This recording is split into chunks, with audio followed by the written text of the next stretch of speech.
Il faut dire stop avant de commettre l'irréparable. Il faut dire stop avant qu'il y ait cet emballement. Tout le monde s'accorde sur le fait qu'il faut dire stop avant l'emballement? Oui, mais quand? Telle est la question. Ici, il est déjà trop tard. L'appel s'est perdu. Là, il est encore temps, mais c'est limite. Là, c'est sans doute un bon moment. Il est encore temps d'intervenir.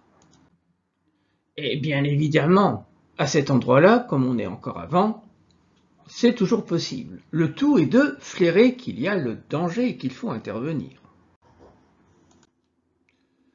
Bon, donc voilà, l'endroit où il faudrait le dire, c'est au moment où il y a des signaux de menace, il faudrait lancer « Stop ». On ajoute « Je vois mes deux amis qui vont se faire mal ». En effet, on va utiliser ce qu'on appelle un processus de dissociation.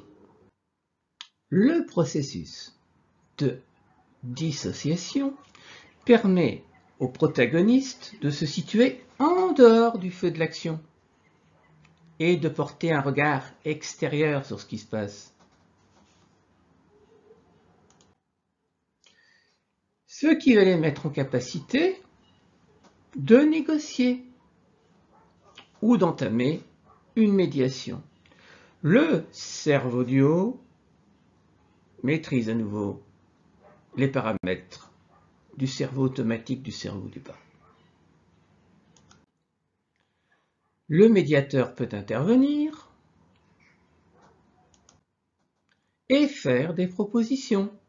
Tiens, si on partageait l'appel à un temps équitable, ou si on cherchait une autre appel, ou si on cherchait un râteau. En fait, les propositions peuvent être multiples. En fait, moins les protagonistes sont en capacité de réfléchir, plus il faut proposer à leur place. Mais plus ils sont en capacité de réfléchir, plus il faut leur laisser la main.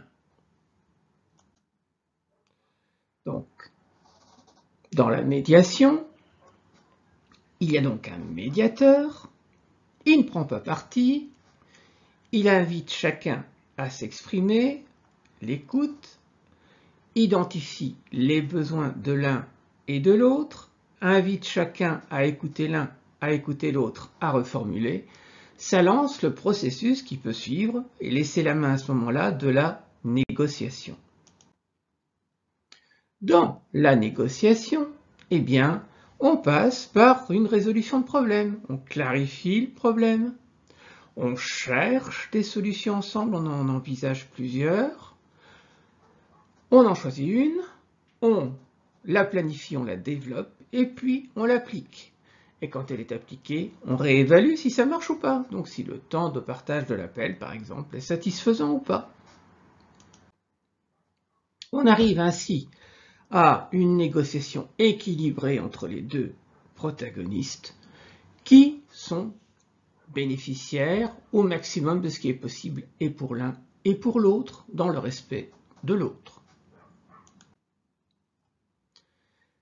L'autre solution, c'est qu'un des protagonistes se dise « Attends, stop, il faut que j'arrête ».